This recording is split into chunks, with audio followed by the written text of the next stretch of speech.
CPM-ൽ കലാപത്തിന്റെ വെടിപൊട്ടിയിരിക്കുകയാണ്. സഖാത്തികൾ ചേരിതിരിഞ്ഞ് അടി തുടങ്ങിയിട്ടുണ്ട്. KK ലതികയ്ക്ക് കരണം പുകയുന്ന അടിയാണ് ശൈലജ ടീച്ചർ കൊടുത്തിരിക്കുന്നത്. അതായത് കാഫിർ വിവാദവുമായി ബന്ധപ്പെട്ട് പാർട്ടിക്കുള്ളിൽ വലിയ പുകച്ചിലാണ് ഉണ്ടായിരിക്കുന്നത്.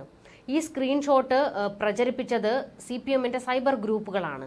ഈ ഗ്രൂപ്പുകളെ പണ്ടേ CPM തള്ളിപ്പറഞ്ഞതാണ്. എന്നാൽ ഇവരെ ഇപ്പോഴും പാർട്ടിക്കുള്ളിൽ പലരും അനുകൂലിക്കുന്നുണ്ടെന്നും അവർ വഴിയാണ് ഇത്തരത്തിലുള്ള നീക്കങ്ങൾ ഈ ഗ്രൂപ്പുകൾ നടത്തുന്നതെന്നും ഇപ്പോൾ വലിയ രീതിയിൽ ആരോപണം വന്നിട്ടുണ്ട്.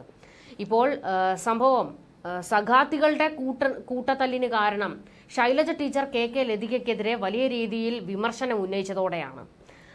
ശൈലജ ടീച്ചർ സത്യത്തിൽ വടകരയിൽ ബലിയാടാകുകയായിരുന്നല്ലോ, അതെല്ലാവർക്കും അറിയാവുന്ന കാര്യമാണ്. ഈ കാഫിർ സ്ക്രീൻഷോട്ട് പങ്കുവച്ചവരിൽ ഒരാൾ KK ലതികയാണ്.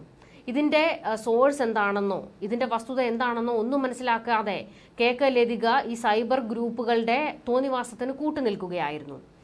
ഈ സ്ക്രീൻഷോട്ട് KK ലതിക പങ്കുവച്ചത് തെറ്റായി പോയി എന്ന് ശൈലജ ടീച്ചർ വെട്ടിത്തുറന്ന് പറഞ്ഞതാണ് ഇപ്പോൾ സഖാത്തികൾ തമ്മിലുള്ള പോരിലേക്ക് എത്തിച്ചിരിക്കുന്നത്.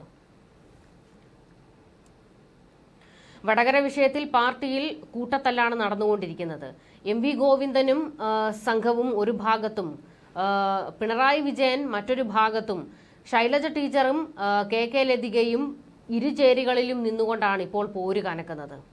ശൈലജ ടീച്ചർ KK ലതികയ്ക്കെതിരെ സംസാരിച്ചതോടെ ലതിക പക്ഷം ഇപ്പോൾ ശൈലജ ടീച്ചർക്കെതിരെയും തിരിഞ്ഞിരിക്കുകയാണ്.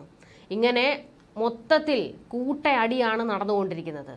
വടകര വിവാദം ചില്ലറ കളിയല്ല. ഇതിൽ നിന്ന് വലിയ പണികൾ CPM-ന് കിട്ടുമെന്ന് ഏതാണ്ട് ഉറപ്പായി കഴിഞ്ഞു. ഇതിനിടെ പോലീസ് ഇപ്പോഴും കാണിച്ചുകൊണ്ടിരിക്കുന്നത് CPM-ന്റെ നേതാക്കളെയൊക്കെ രക്ഷപ്പെടുത്തി ഫേസ്ബുക്കിനെ കൊടുക്കാനാണ് നോക്കുന്നത്. വിചിത്രമായ നടപടികളൊക്കെയാണ് ഇവരുടെ ഭാഗത്തു നിന്നുണ്ടാകുന്നത്.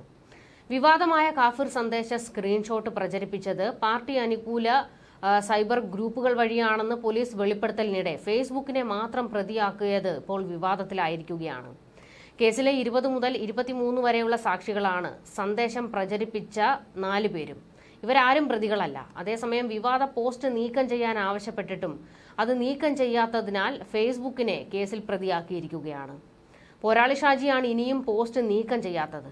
എന്നിട്ടും പോസ്റ്റ് ചെയ്ത പേജിന്റെ അഡ്മിനെതിരെ കേസില്ല. ഫേസ്ബുക്ക് പ്രതിയുമായി. ഫേസ്ബുക്കിനെ പ്രതിയാക്കിയത് കൊണ്ട് തന്നെ പോരാളി ഷാജിയെയും പ്രതിയാക്കേണ്ടതാണ്. പോലീസ് കോടതിയിൽ നൽകിയ റിപ്പോർട്ടിൽ പരാമർശിക്കപ്പെട്ട വടകരയിലെ DYFI നേതാവായ അധ്യാപകൻ പഠിപ്പിക്കുന്ന സ്കൂളിലേക്ക് ബുധനാഴ്ച യൂത്ത് ലീഗ് പ്രവർത്തകർ മാർച്ച് നടത്തിയിരുന്നു. തിങ്കളാഴ്ച വടകര പോലീസ് ഹൈക്കോടതിയിൽ സമർപ്പിച്ച സത്യവാങ്മൂലത്തിലാണ് സന്ദേശം പ്രചരിച്ച വഴി കൃത്യമായി വിശദീകരിക്കുന്നത്. ഇനി ഫേസ്ബുക്കിനെ പ്രതിയാക്കിയ ഇരട്ടത്താപ്പും ചർച്ചയാക്കും. അന്വേഷണം ഏറ്റവും ഒടുവിൽ എത്തി നിൽക്കുന്നത് വടകരയിലെ DYFI നേതാവായ റിബേഷിലാണ്. റെഡ് എൻകൗണ്ടർ എന്ന വാട്സാപ്പ് ഗ്രൂപ്പിൽ 25 ഉച്ചയ്ക്ക് 2:13 ഈ സന്ദേശം ഷെയർ ചെയ്തത് ഇയാളാണെന്നാണ് പോലീസ് വ്യക്തമാക്കുന്നത്. അതായത് ഇതിലുള്ളത് മുഴുവൻ DYFI-കാരാണ്. പക്ഷേ ഇവരെ ആരെയും പോലീസ് തൊടുന്നില്ല. അവിടെയാണ് ചോദ്യം. എന്തുകൊണ്ട് കൃത്യമായ നടപടി എടുക്കുന്നില്ല, ഇവരെ അറസ്റ്റ് ചെയ്യുന്നില്ല എന്നുള്ള ചോദ്യം വരുന്നുണ്ട്. ഈ കേസ് പോലും പോലീസ് ഒന്ന് അനക്കിയത് കോടതി ഇടപെട്ടതുകൊണ്ട് മാത്രമാണ്. എവിടെ നിന്ന് ഈ സന്ദേശം ലഭിച്ചു എന്നത് റിബേഷ് വെളിപ്പെടുത്തിയിട്ടില്ല എന്നാണ് പോലീസ് പറയുന്നത്. റിബേഷ് ഇത് പറഞ്ഞതോടുകൂടി പോലീസ് തിരിച്ചു പോരുകയും ചെയ്തു. പോലീസ് ഇയാളുടെ ഫോൺ കസ്റ്റഡിയിലെടുത്ത് ജില്ലാ ഫോറൻസിക് സയൻസ് ലാബിൽ പരിശോധനയ്ക്ക് അയച്ചിരുന്നു. പരിശോധനാ ഫലം ലഭിച്ചാൽ മാത്രമേ സന്ദേശത്തിന്റെ ഉറവിടം കണ്ടെത്താനാകൂ.